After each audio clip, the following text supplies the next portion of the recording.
Okay, good morning, everybody. I've got 9:01. If we go ahead, I'm going to call this meeting to order and have the election of a temporary chairperson. Pursuant to Section 3.4 of the PCTPA bylaws, as both the chair and vice chair are unable to attend today, I'm calling the meeting to order, and I'd like to return it over to the board for the election of a temporary chairperson. I Mr. would Broadway? ask to have Ken Broadway be our chair. Okay. So we need a roll call vote on that? No. All in favor? Aye. Chair Broadway. We have called the Wednesday, June 24th, 2026 Placer County Transportation Planning Agency Board meeting to order. Our next item is a flag salute, and Supervisor DiMattei, would you please lead us in the salute? I pledge allegiance to the flag of the United States of America and to the republic for which it stands, one nation, under God, indivisible, with liberty and justice for all. Thank you. The next item is roll call. Solveig, could we get a roll call, please? Yes. Broadway, Here. Brown, Here.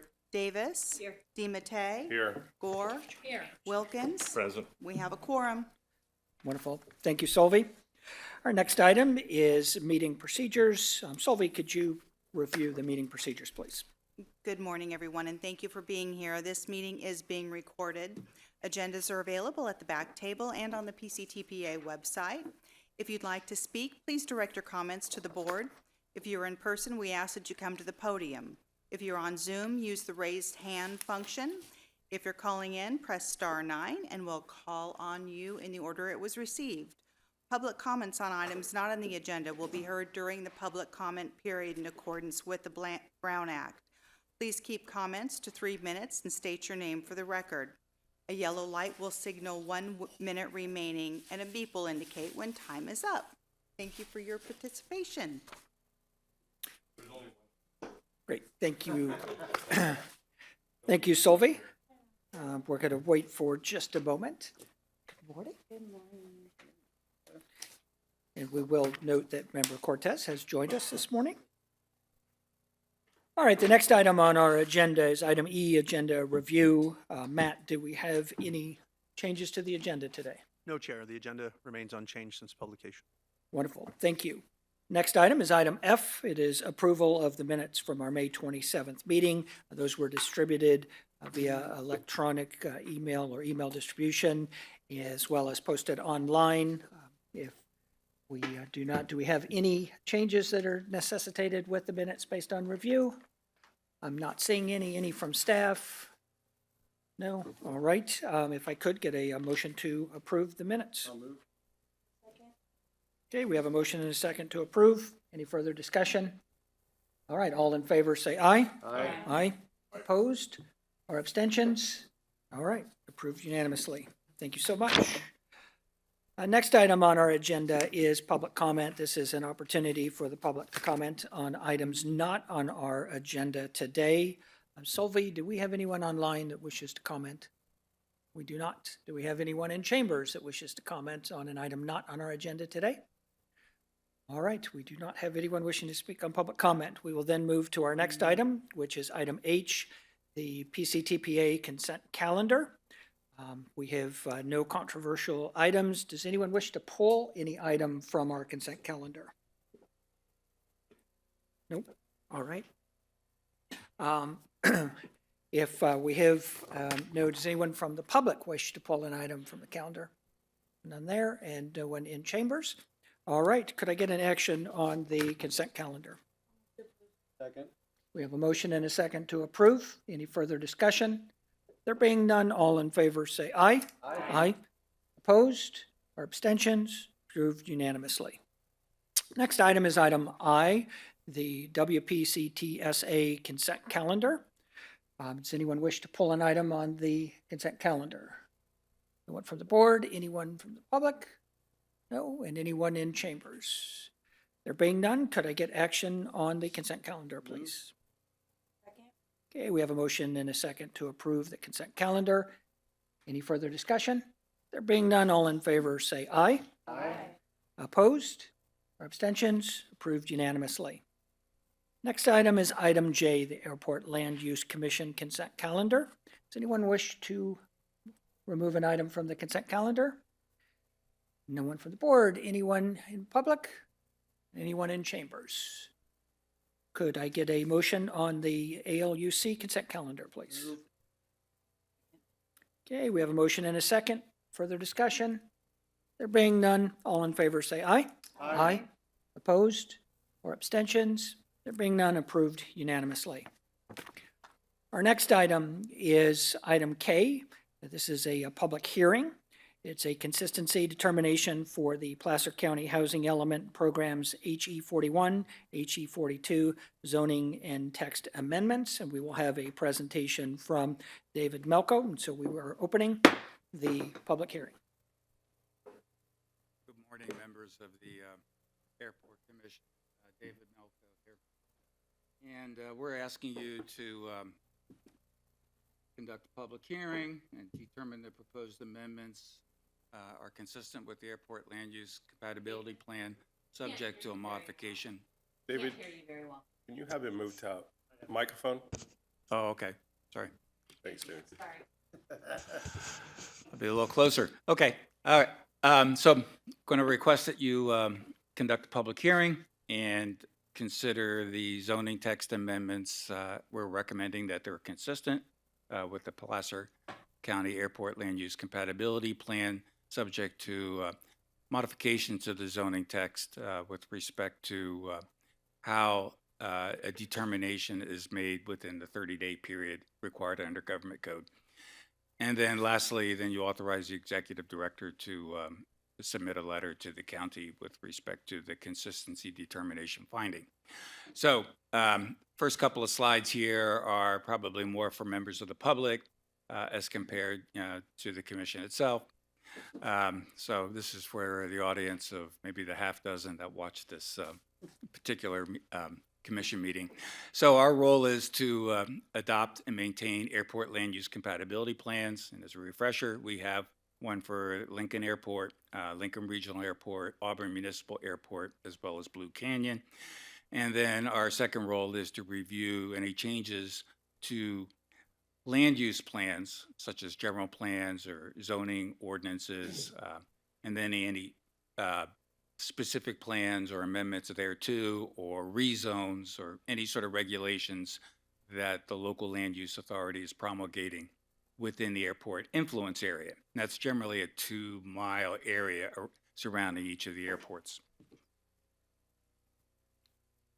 Okay, so even though we have land use within the title of the Airport Land Use Commission, our review is limited to 4 factors, and we look at noise, safety considerations. Safety is primarily the number of people on the ground and where they're located with respect to the airport.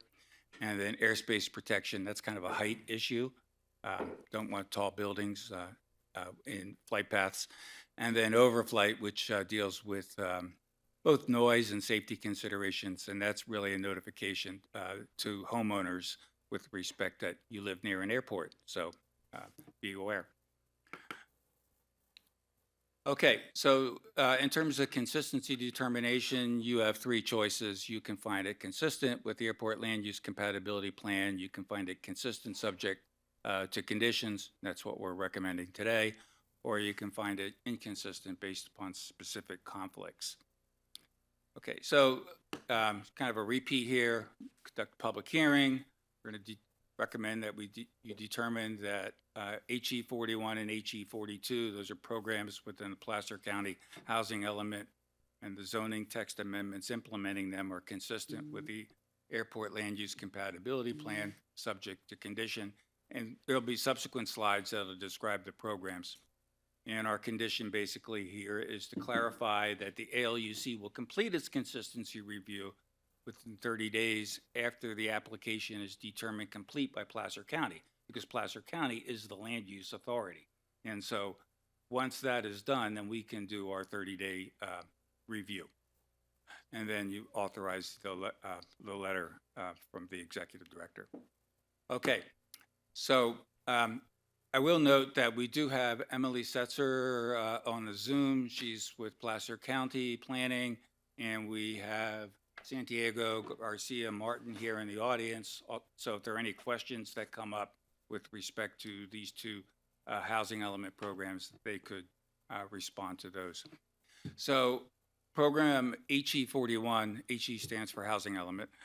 It covers emergency shelters and navigation centers and implements the housing element policy in that regard. And it will allow emergency shelters, low barrier navigation centers, and then supportive housing and related services for those particular facilities. And they are proposed in the zoning text amendment to be permitted by right in multifamily and certain mixed-use commercial zones.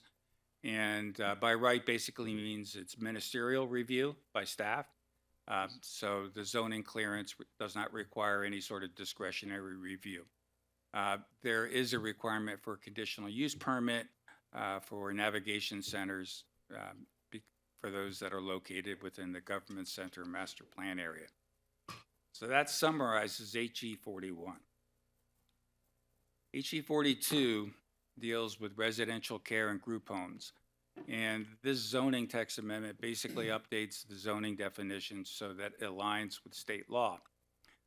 State law has basically in the past couple of years moved quite a bit with respect to supportive of housing. So this zoning text amendment will establish two categories for residential care group homes, 7 to 16 people. And these will be licensed non-medical residential care homes, and then more than 17 residents, and they will be treated more like apartment, like residential facilities with respect to review. These uses will be allowed across a variety of classifications, land use classifications, residential, commercial, agricultural, and mixed use. The 17 to 16 category will require a minor use permit in single-family zones, and the 17-plus facilities will be treated as multifamily use, and they'll be need to follow those permit requirements for that particular multifamily designation, or they'll be allowed with zoning clearance and other particular land use categories. And then other districts will require a minor use permit or zoning clearance depending upon use type. There are a number of different districts, and I just summarized here for purposes of the slide. So what we do is we look at it for a consistency with the airport land use compatibility plan. So these two zoning text amendments are programmatic. They're not proposing to change any base zoning, increase density, or propose any specific development associated with them. So any future development will be still subject to the airport land use compatibility plan review. If you looked at the zoning text amendments, which were in attachment 1 and attachment 2, there's language that says projects that fall within an airport influence area will be referred to the Airport Land Use Commission. So, and that's a good thing, because if it didn't say that, that would be a condition that we would recommend. So we're recommending that a modification to that language in the zoning text amendment because it's not clear how the 30-day review will run. And since the county is the land use authority, they need to determine the application is complete. And the only reason that's important is because in the past, we have had some, and there's no fault, but there have been projects that have moved through the process of where in the Airport Land Use Commission needs to complete its review. We have seen the projects early in the project development process, but as you go then through public review and testimony, projects change over time. And we don't necessarily always catch those changes, or those changes come back to us. And so we want to make sure that the county determines the application is complete before we start any reviews. And that's really the bottom line. Now, these two programs have been included in the housing element. And we reviewed the housing element back in 2019, I think it was, and we found it consistent with the airport land use compatibility plan. And then there have been two subsequent zoning text amendments that have implemented large-scale programs within the housing element, and we have also determined those consistent. So we're recommending the same course here, and our technical advisory committee concurred in our consistency review. So to recap, we're recommending that the two programs are consistent, subject to the condition, and the condition basically clarifies that we'll begin our review once the county determines that the land use application is complete. And with that, if you agree with that, then we will send a letter to the county and you will authorize the executive director to send that letter. And I'd be glad to take any questions. Great. Thank you, David. Any questions from the board? I have actually. So this is for Lincoln and for Auburn, correct? I'm sorry. This is for Lincoln and Auburn, correct? Yeah, well, it's Placer County, so they're updating their zoning code for these two programs. So it will affect lands in unincorporated areas around Lincoln Airport and around Auburn Airport, as well as Blue Canyon, which is unincorporated area. Okay, so I just wanted to make sure I had that correct. I would be really curious to know how Lincoln would feel having potentially two low barrier homeless shelters in their area. But also, my other question was, when you're saying I guess it was the HE42, the residential care and the group home, those are for kids that are aging out, but that's not necessarily a sober living or halfway or anything like that. It's just for kids that might be aging out of foster care. Okay, so on your first question, about two facilities located in Lincoln. So these are programmatic zoning text amendments. So they're not proposing any development. Right, but it's So, making the yeah. opportunity to have that. Correct. It's zoning it to make that available. Well, the zoning would allow those types of facilities in unincorporated Placer County, but it's not proposing any specific development. So if a project came forward, it would be reviewed by the county, us, if it's an airport influence area. And then, of course, I would assume the county would also refer the application to the city, since there's a proximity issue there. So that addresses that. On the composition of a group home, residential home, I'd have to defer to the county planning staff, and I don't know whether Emily or Santiago could weigh into that in terms of children. Yeah, this is Emily Setzer. The group homes could be they could be a variety of types of occupants. It could be people coming, like sober living homes. It could be, like you said, youth transitioning out of another type of living scenario. We are required by the state to allow them. And so we already do allow them in our code. This just changes certain locations of how we allow them, the actual permitting of how we allow them. And that was required and mandated for us to do in our housing element. Additionally, there have been laws since the housing element was adopted that apply to group homes, and guidance from HCD, the state's Housing Community Development Department, about how we have to allow them. So what we are proposing is in line with the state and in line with our housing element. They would get reviewed by the ALUC. They're already allowed today. This is just a slight change in how they are allowed. Okay. No, I appreciate that. And I understand that there are regulations that are being pushed on us, which is a concern that I'll say, for Loomis especially, we've come across these 6-bed or less or different things like that where there's no supervision, and then they're terrorizing our other residents that have property and stuff like that. So I'm always very hyper aware of these types of things because I don't want to potentially put other residents. So I'm just curious if these, you know, how the county is looking at approving. In accordance with the law, I understand that, but how are we protecting the rest of our community? That's my biggest, and I understand that these are just for zoning, but when we go to zone them, we're potentially opening the door and saying that this is what's gonna be allowed. And so I just wanna bring these questions up and make other people aware, because it has not been kind to places like Loomis and unincorporated or otherwise. And so we just have a influx of these things happening, and I just wanna make people in Placer County aware. Well, I think it's a good comment, and I think it's something that would definitely be, the county would look at as part of issuing the permit.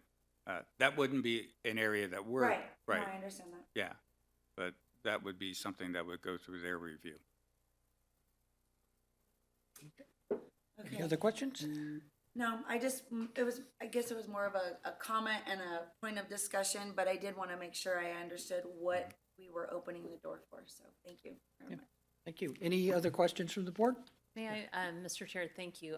Can I just clarify from the county staff?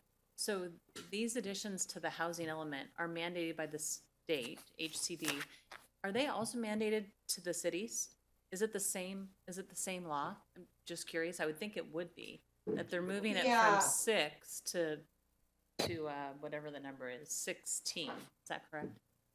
Yeah, I just I want to can speak to clarify that. because I hear you, and the state is saying 6 has been by right forever, and now they're making up to 16 by right, correct? Is that correct? So in our housing element, and apologies, my computer is moving very slow right now. Our housing element does require that we allow, that we go beyond a little bit beyond the state requirements. And additionally, there have been state laws that have passed since we adopted the housing element. So I am pulling it up right now. HE 42 is the housing element program. And it requires the county to treat all residential care homes as family homes and to allow residential care homes with 7 or more clients with approval of a minor use permit in single family residential districts. So that was our main impetus for this zoning text amendment, complying with that mandatory program in our housing element to allow 7 or more with a minor use permit in single family zone districts. Okay, so it's different than what the cities have, but the county board of supervisors has not yet approved these, correct? Is that correct? They have not, yeah. Okay, I didn't think we had. You are correct. This is going to the Planning Commission August 13th and to the Board of Supervisors October 6th. Okay, thank you. So today's review is really focusing on the land use Right. compatibility with the airport, but the Planning Commission and Board will hear the entire package. Super, that's very helpful. So the board hasn't approved it yet. And then I have a question about Lincoln. So is the airport in Lincoln in the city limits of Lincoln? Yes. Okay, great, thank you, appreciate it. One other question, Chair. Emily, when they come to the board, they're on a per case basis, right? Because each MOU has to be on its own, to be voted on, to be a successful project, right? They just can't be, not a blanket ask, right? But each minor use Correct. permit So has to come. any- So it's not like because this zoning is gonna happen by the airport, every time a project is applied for, it then has to go through the planning commission, then the board to be approved. It's not that they could all just go forward, correct? Under HE 42. Correct. A minor use permit would go to Planning Commission for approval. And then it would be reviewed both by the Airport Land Use Commission and by Placer County. So it would not be approved at a stop level. Right, okay. And at that point, we can determine how many beds above 7 we can go? Or is it a max of 16 all the time? I believe it is a max of 16. I'm sorry. You know, I'm gonna actually bring this back because we're getting out beyond the Okay, Airport Land Use Commission Okay. scope. Yeah, I'm like, I And have we other want to questions, but keep this okay. within our responsibility as an Air Land Use Commission. But I definitely would encourage you to talk with staff in relationship to that coming forward to the board. I'm sorry, Amanda, did you have an additional No, you're good. question? I'll have my questions answered offline. You're right, we're going off of the scope. Wonderful. Any other questions from the board? I do have two. David, Sue, determination within 30 days. What happens if that does not occur? Okay, so in the staff report, so the airport land use compatibility plan, when you approve the plan, it delegates certain actions to the executive director. So back in 21, when we approved the airport land use compatibility plan, in parallel to that, we found the county and the city of Auburn's and city of Lincoln's general plans consistent with the airport land use compatibility plan. That's required by state law. We also found the zoning ordinances consistent. So when you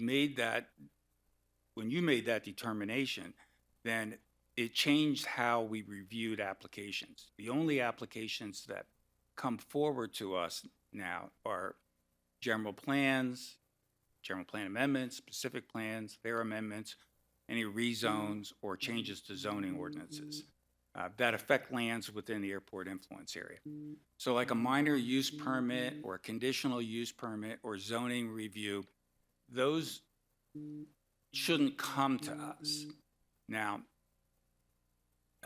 because that's now the responsibility of the county to, as well as the two cities, to implement the airport land use compatibility plan as part of doing their whole general plan and zoning ordinance functions. Now, this zoning amendments recommend that these sort of housing programs come to the Airport Land Use Commission.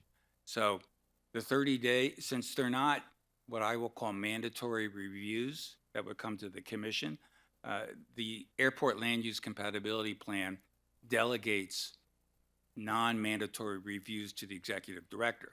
So he'll delegate it to me. So we'll get the application, and then we have 30 days, and 30 days is not a problem to turn it around. The one thing that we will probably do is later, probably spring of 27, come back to you when we talk about fees, and we haven't updated fees. This will probably trigger a fee increase because there'll be probably more of these sort of 30-day type reviews. And so there's staff time, and so that we'll have to cover that cost. But the 30-day review shouldn't be an issue. Okay, so And the again, executive director would send the letter. just for clarity, that this is not coming back to the full commission. These would go to the executive Executive director director. and then be reviewed. So the Right. 30 days, it would not. Because again, for clarity, because if you just read this in context, Right, it suggests that the land use commission, which is this body, right. would be reviewing it, which is actually not completely correct. It would go to the executive director, who then may delegate that to you for review. Right, yeah. Okay, then we can meet that. And part of the reason I asked the question is, anytime I see time constraints placed on a process, well, I love for things to happen faster because they tend not to when we get in, government gets involved. I should say government, not us. I get concerned because we've also had, we have July, no meeting. We had April, no meeting. Right. So if that was a requirement for this body, it could be problematic. But thank you for that explanation. I appreciate it, that clarification. All right, any other questions from the board? There being none, we'll open it up to the public. Do we have anyone from the public, Sylvie, who wishes to comment on this item? None there? All right, do we have anybody in chambers that wishes to comment on this item? There being none, I'm going to close public comment on this and bring it back to the board, is there anyone that has any comments or additional questions? Could we get an action on this item then? I'll move approval. All right, we have a motion and a second to approve. Any further discussion? There being none, all in favor say aye. Aye. Aye. Opposed or abstentions? There being none, passes unanimously. Thank you, David. All right, the next item on our agenda today is item L. That is a memorandum of understanding with the city of Roseville for the Transit Call Center and Education Training Program. And I believe Mike Costa is going to present that today.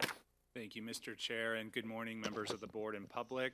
This item before you is the approval of 2 memorandums of understanding, or MOUs, with the city of Roseville to continue administering the South Placer Transit Information Call Center and also the South Placer Transit Information Education and Transit Training Program.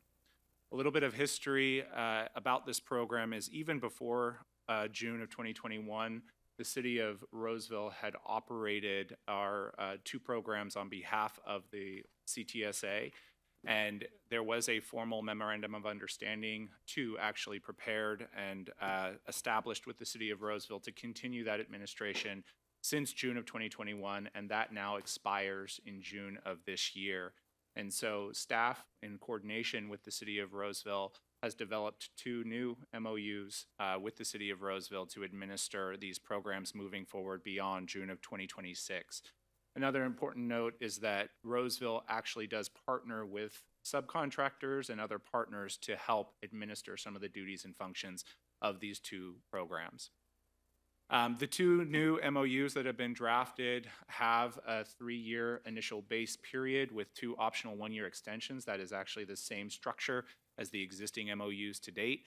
And then, of course, the provisions and terms within the MOUs are very similar to what exists today. However, we have learned many lessons over the last several years together as partners. And so the MOUs and the scopes of work for those 2 programs are updated to reflect those lessons, as well as different performance standards and other best practices that have been incorporated from insight and knowledge gained over the last 5 years of administering this program. And then lastly, it's important to note that there is no financial compensation cap on these MOUs that's determined. However, it is recognized in both MOUs for both programs that annual budgets are subject to the approval of the CTSA's budget. And the CTSA's budget that you actually just approved earlier on consent today does contain 2 separate line items for each of these programs, and that's where their annual amounts are approved. It's based on the board's discretion and approval of that budget each year. So with that, staff is recommending the approval of these 2 MOUs by the board, and then authorization of our executive director to sign and execute those MOUs with Roseville to continue operating both the call center and the education and training programs. And the TAC did review this, and they concurred with staff's recommendation. I have Rich Frost, who's the transit operations supervisor from the city of Roseville, on the call, but I'm also happy to answer any questions the board may have. Thank you.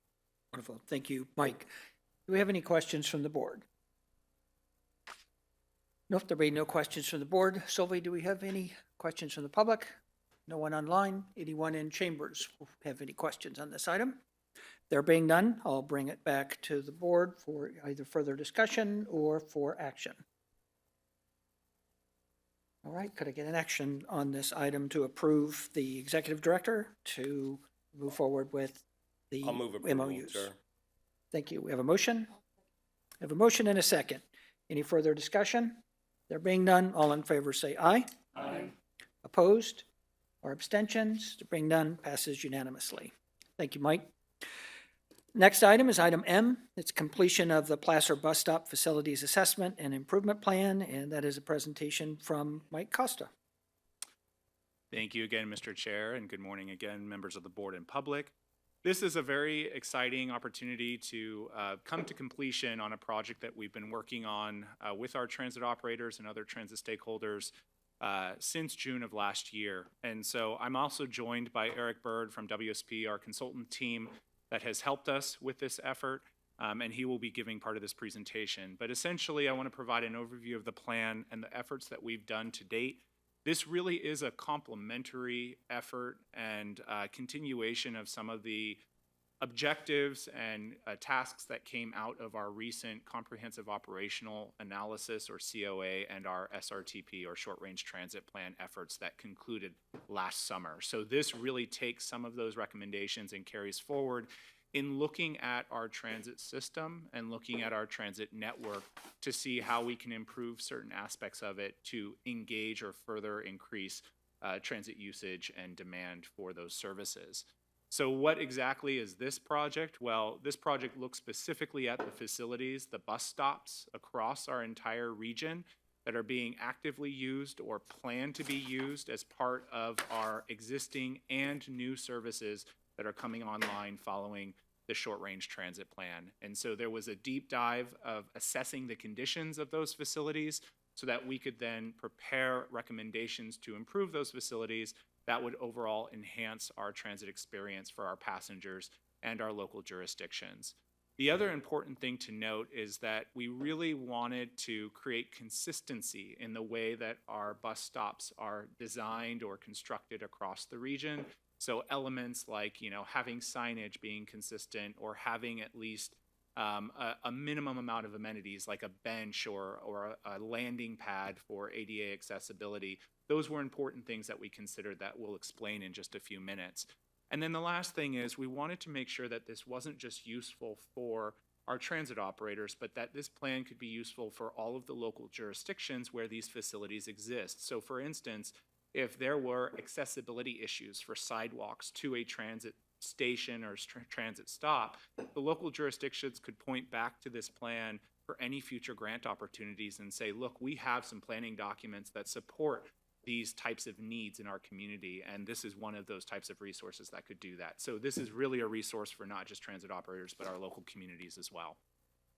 So what have we done in terms of preparing this plan? We've done a lot of extensive collaboration, of course, with our Transit Operators Working Group, which consists of both our transit operators and other stakeholders in our region, including representatives from all of your local jurisdictions that you all represent. And we also had some deep dive discussions with our transit operators, the drivers of our buses, who hear on a day-to-day basis what needs to be improved at certain stops, as well as our passengers through many surveys that we did throughout this process.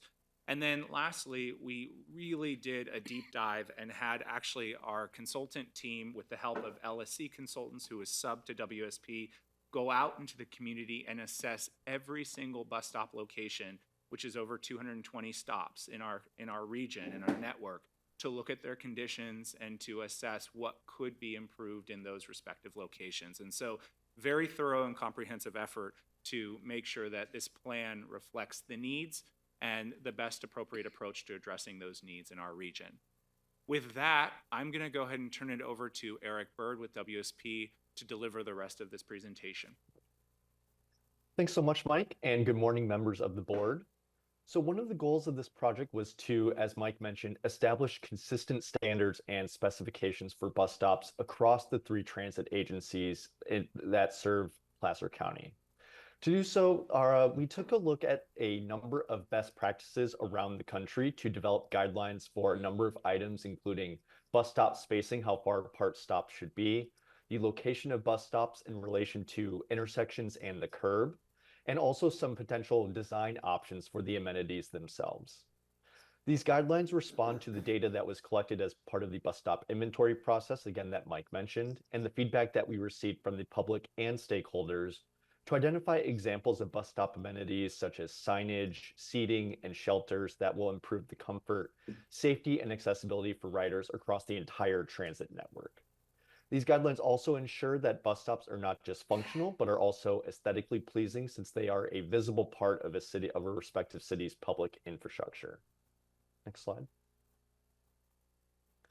The project team developed a uniform process for the 3 transit agencies when determining what amenities should be provided at stops to ensure that resources are being allocated in the right way. This allows agencies to prioritize the sometimes limited funding that is available for these improvements at the stops that need them the most.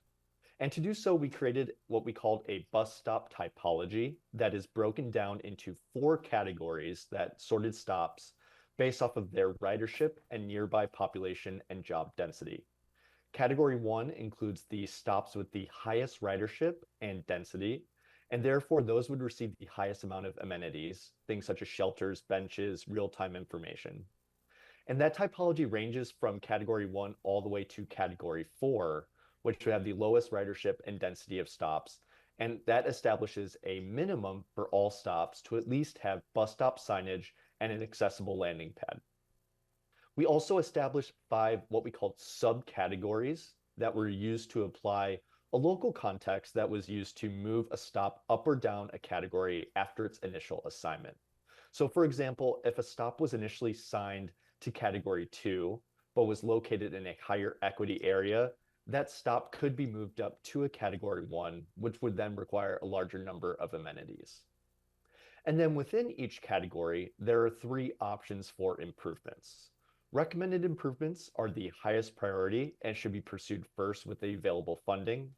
And then preferred and optional amenities should be pursued as additional funding becomes available after the implementation of the recommended improvements. Next slide, please.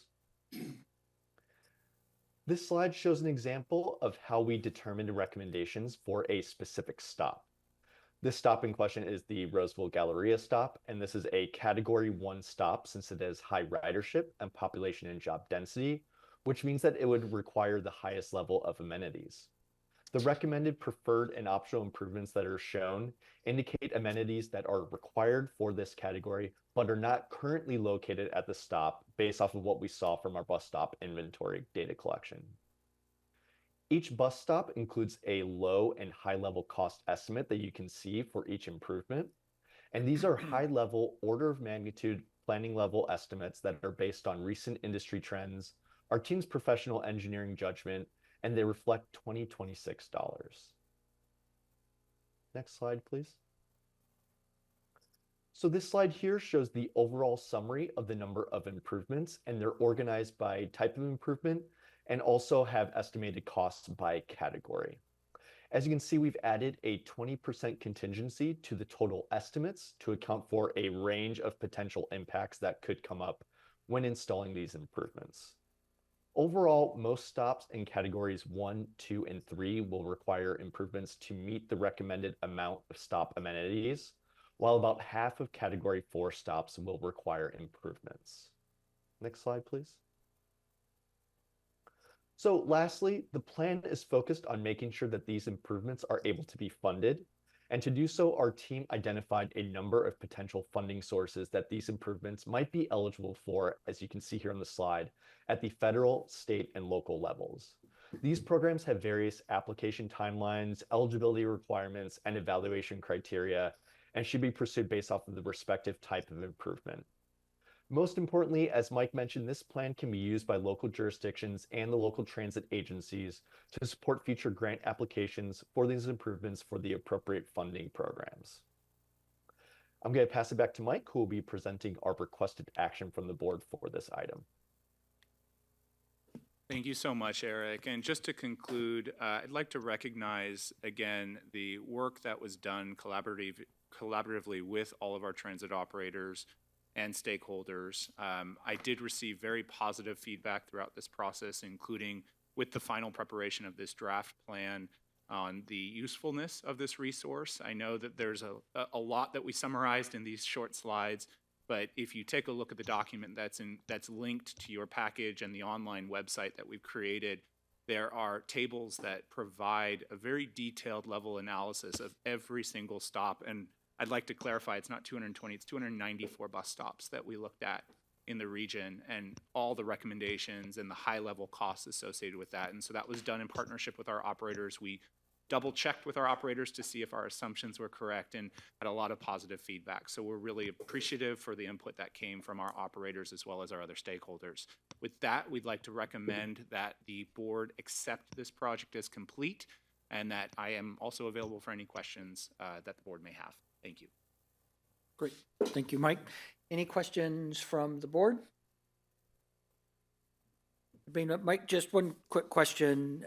In relationship to the improvement of amenities, and I know there's different levels, it depends on ridership and other factors. Has there been any studies based on use of this approach relative to assessing the impacts on ridership based on improvement of those amenities. So there's a tremendous amount of money spent on improving those.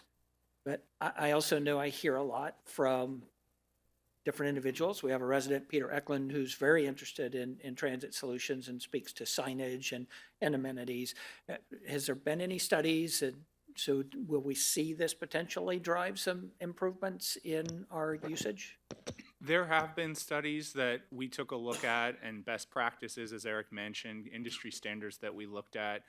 Several different regions and transit operators in large service areas conduct similar types of analysis that we were able to see where there have been shown benefits to increased ridership. Now, the question is how much ridership? That is all dependent on many different factors, not just the improvement of stops themselves, but it could be surrounding development, densities, service quality, all kinds of things that impact ridership. So to answer your question, yes, this could have a very positive effect. How much? We don't know. And now, just to clarify too, these are all recommended improvements should funding be available. Nothing in this plan says anyone shall or must do this type of work. It's just meant to be a resource for our operators that are doing new services now because of the COA. They're planning all their routes in new configurations. So this helps them target what facilities might be priority to develop with given money, and then what facilities might come later to develop when money becomes available. Great, thank you. Any other questions from the board? There being none, Sylvia, do we have anyone from the public who wishes to comment on this item? Okay, there, is anyone in chambers wish to comment on this item? If not, I'll bring it back to the board. Any further discussion? If not, could I get a motion to accept? Moved. All right, we have a motion and a second. Any further discussion? There being none, all in favor say aye. Aye. Opposed or abstentions? There being none, approved unanimously. Thank you again, Mike. Appreciate that. Our next item is our executive director's report. Matt, we'll turn it over to you. Thank you, Director, or Chair, I should say. So, can everybody hear me? I'm trying to eat the mic here, so, okay. A few things. We'll start out with federal reauthorization. Not a lot of movement since last we met and talked about this. We are still monitoring the situation with our federal advocate and on our own. I will say, you know, the House finished their business in the T&I committee. It's now over at Senate EPW, Environment and Public Works. But they have not started writing yet. So over on the Senate side, they, meaning the Democrats and the Republicans, are still trying to get to their top line numbers. So they're still in very sort of, very high level negotiations. And until they get to that number, they're not going to start writing because they're not going to waste staff resources. So it doesn't, we're running out of legislative days at the federal level. So it doesn't look like we will make the September 30th deadline. As a reminder, the current federal transportation bill expires at the end of this federal fiscal year, which is September 30th, which means we'll get into a continuing resolution of some sort. But the $580 billion number that came out of the House seems to be holding. So not a lot to report on there, just an advisory that we are monitoring it. Regarding 8065 interchange, as you'll recall and got presentations on, we finished our value engineering work on that to look at how we could break that project into a series of smaller bite-sized segments that we could look to grant fund over time. So we will seek grant funding for near-term improvements. That work is complete, and it will likely look like a package of auxiliary lanes on 80 and 65 in the near term. Those projects will make their way into the Placer-Sacramento Gateway Plan that David is currently updating and managing for us. And it's likely that one of the projects will make it into our Cycle 5 Solutions for Congested Corridors grant application this fall. So that work is moving forward, and we will begin actively seeking grant funding for components of that to help with the operational issues at the interchange. Moving into the area of grant activity, that top one is bolded because that's a new one we haven't spoken about before. That is the Clean Air Grant from the Placer County Air Pollution Control District and the amount of $300,000. I want to give a shout out to Mike and also Matt Medill at the City of Lincoln. PCTPA staff working collaboratively with Lincoln and our consultant ICF worked together to get that submitted. It's a $1.3 million project for overhead charging, like you see at Roseville Galleria, the charging, what's the name of that, Mike? Pantograph charging. It's very fancy. So that's submitted. We're waiting on that one. USDOT's build grant for the Rockland Road interchange, still waiting. That was submitted. That's the 25 million to help with the bicycle pedestrian aspects of that interchange. CTC active transportation plan, that is a state grant, also 25 million, also for Rockland Road. So as you can see there, we're trying to hit both the federal and the state buckets. It is essentially the same scope and the same amount. Corey did a lot of hard work working with City of Rockland staff and got that submitted just earlier this week. So that one is in. So we've got 3 submitted, and the CTC Solutions for Congested Corridors program we're working on now. David is managing that effort, and that'll be cycle 5 in the fall. As a reminder, this is not just for Placer. That's why I say 50+ million for Placer, because there will also be a bundle of projects that will include Sacramento projects. We're in the process of talking with our counterparts in Sacramento about what is the right bundle of projects to make our application as competitive as possible. So that Placer number could go up or down a little bit. In total, we'll probably look at a submittal between 80 and 110 million dollars. So we'll see. That's still fluid, and we'll keep reporting back to you monthly on that one. STBG and CMAQ funding, as a reminder, this is the federal 6-county funding that we're now subject to. Mike has been leading that effort, that programming effort, working very much hand in glove with SACOG. It's been a very good process so far, and working with all of your member jurisdictions. As a reminder, we're looking to bring back 33 million for Placer. That will make us remain whole, and that is historically what would be returned to us based on our population and lane miles. 5 projects were submitted in the first category of system preservation for 10.2 million. And then the other 2 categories, draft project nominations, are due the 17th of July. So moving forward, it's going very well. And we'll just have to wait and see. Bit of bad news, small city funding legislation, AB 2679. The bill, as it was envisioned, did not survive the Senate.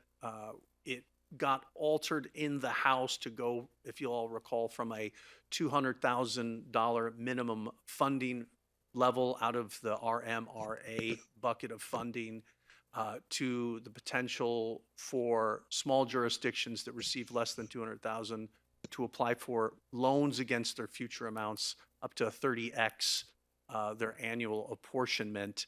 And that was what was passed in the House virtually unanimously, came out of committee without comment, went over to the Senate.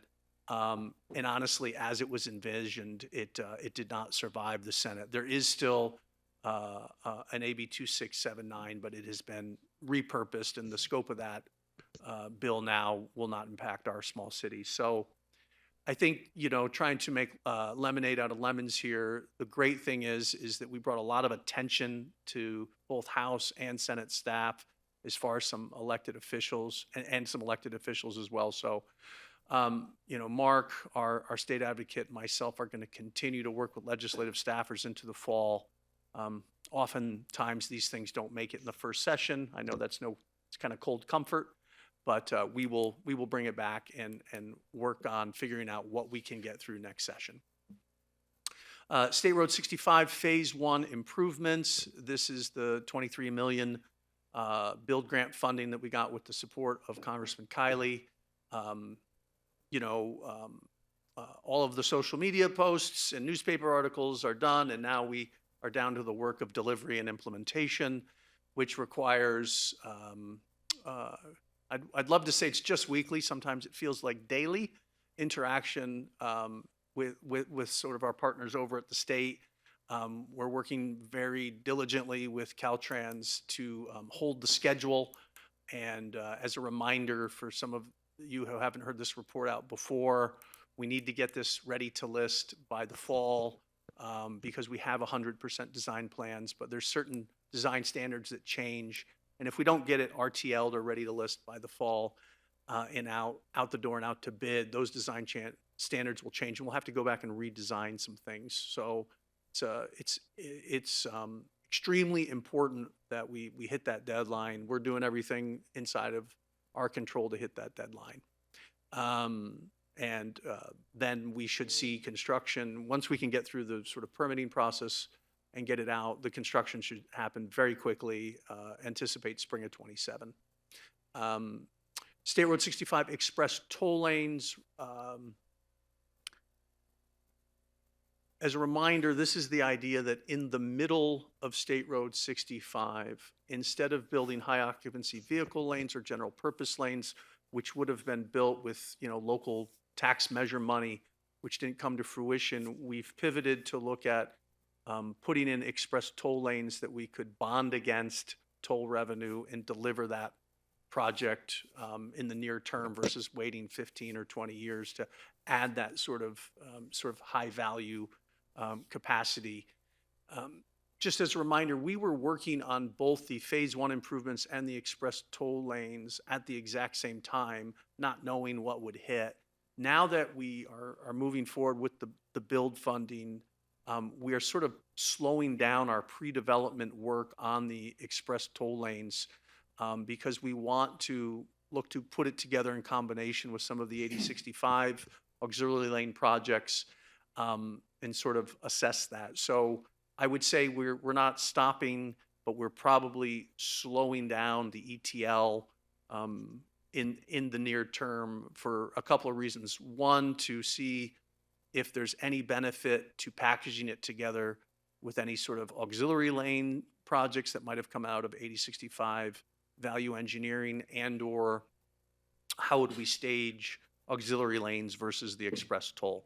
So there is that issue, and then quite frankly, we've been trying to work with Caltrans to environmentally revalidate the express toll lanes and the phase 1, and that has led to complications. And we don't want our desire to revalidate and get express toll lanes environmentally approved in conjunction with, the build grant project to slow down the build grant project for reasons I've just mentioned.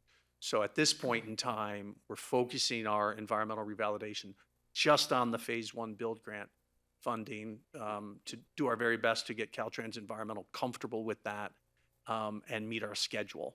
So at some point in '27, after we get build grant done and out the door, we'll reevaluate express toll lanes and what the best schedule